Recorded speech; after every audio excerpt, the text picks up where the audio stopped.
Welcome back to Strange History, where the past comes alive with its secrets and stories. Today, we journey into one of the most haunting mysteries of all time, a shadow that loomed over Victorian London, a figure whose name still whispers through the corridors of history. Who was the enigmatic Jack the Ripper? What drove his ghastly deeds, and why did his reign of terror abruptly cease? Join me as we unravel this chilling chapter of history piece by piece. Over 130 years have passed since the final victim of Jack the Ripper was laid to rest. Yet the macabre fascination with this unsolved mystery endures, undimmed by time. Historians, criminologists, and passionate sleuths have spent decades unraveling its tangled threads, and still the shadow of doubt lingers with profound questions left unanswered. How did the killer commit such heinous crimes on the bustling streets of London without being caught? Why did the murders occur in such rapid succession? And why, as far as we know, did the Ripper never strike again after November 1888? First, let's revisit the chilling story for those unfamiliar with this 130-year-old true crime saga. The first victim, discovered by Charles Lechmere and Robert Paul, was identified as Mary Ann Nichols. A post-mortem examination revealed the extent of her horrific injuries, many of which were concealed by her clothing. Her throat had been slashed so deeply that the knife scraped her vertebrae, and her abdomen bore multiple stab wounds. This brutal act was only the beginning of the Ripper's reign of terror.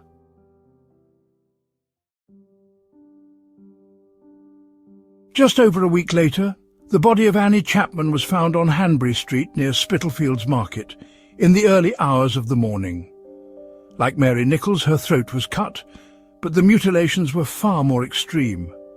Chapman's torso was slashed. Her internal organs were removed and arranged around her body, and parts of her uterus and bladder were taken from the scene.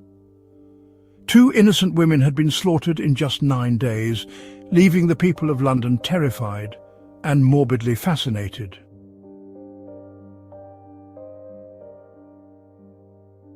Jack the Ripper became the first serial killer to capture global attention, sensationalized by newspapers worldwide.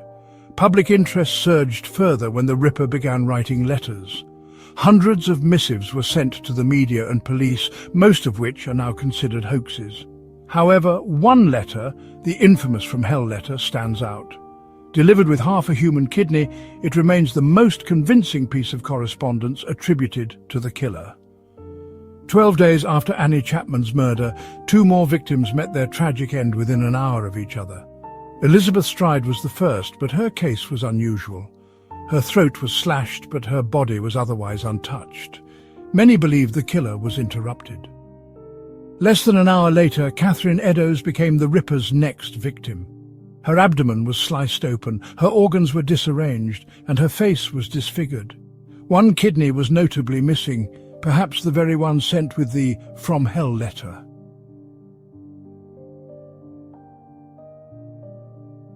The Ripper's final and most gruesome murder was that of Mary Jane Kelly on November 9th. Unlike the other victims, she was killed indoors, granting the murderer the privacy to indulge his depraved fantasies. Kelly's body was so horrifically mutilated that even her own mother wouldn't have recognized her.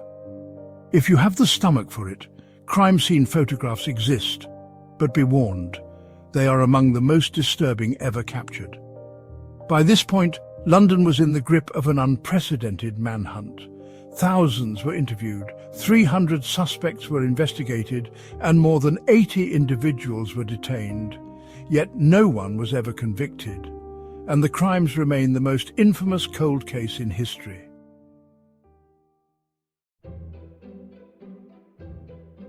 Over the years, as many as 500 individuals have been accused of being Jack the Ripper. Some theories verge on the absurd.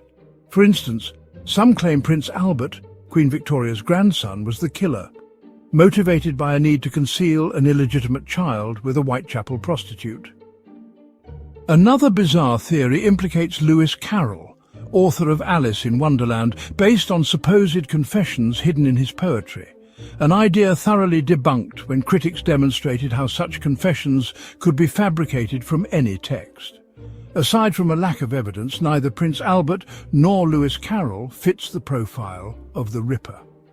The murders were geographically concentrated within a mile of each other, suggesting the killer lived locally and knew Whitechapel's streets intimately.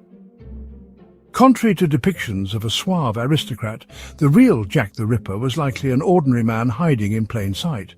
Now, let's consider a man who, for more than a century, was never suspected of being the Ripper, but whose involvement is worth serious consideration: Charles Lechmere. Unlike the more famous suspects, Lechmere wasn't a prince, a famous author, or a wealthy aristocrat. He was an ordinary man, as inconspicuous as you can imagine, so much so that he's already appeared in this video and you may not have even noticed. Lechmere's involvement in the discovery of Mary Ann Nichols' body is where things start to get suspicious. When Robert Paul arrived on the scene, he found Charles Lechmere standing over the body. Could Lechmere have been the Ripper?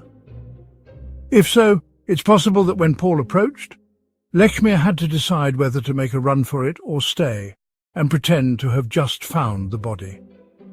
Lechmere's reluctance to move the body and the fact that he later gave evidence under a different name, Charles Cross, raises questions.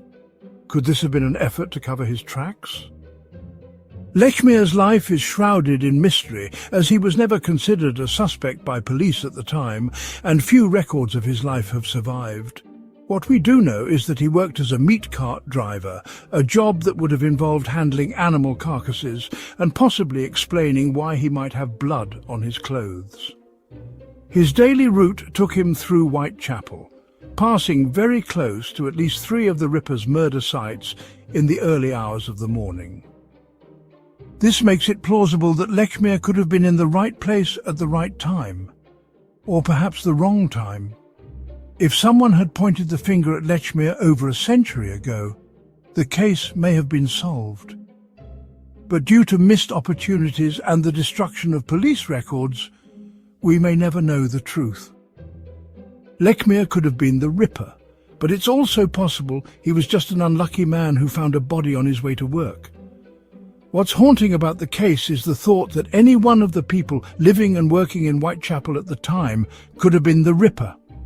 The truth may have been lost to history, and it's possible we've never even come close to identifying the real killer. Whoever Jack the Ripper was, he likely had friends, colleagues and lovers who never suspected the dark secret he kept. The chilling possibility that the most notorious killer in history walked among the people, undetected, sends a shiver down the spine.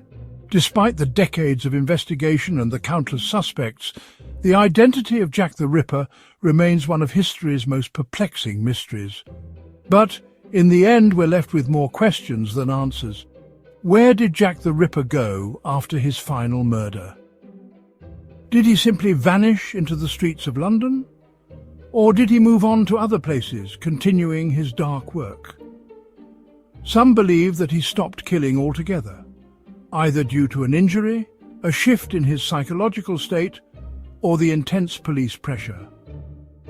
What we do know is this: Jack the Ripper, whoever he was a man who walked among us, someone who may have shared a table with friends, sat next to strangers, or worked beside colleagues, all while hiding a terrifying secret.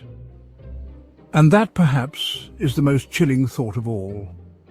There may have been no distinguishing feature about him, no obvious warning signs, just an ordinary man capable of extraordinary horror. Now I ask, what's your theory? Let us know in the comments. If you enjoyed this, please like, subscribe, and hit the bell for more strange history. Thanks for watching, and we'll see you next time.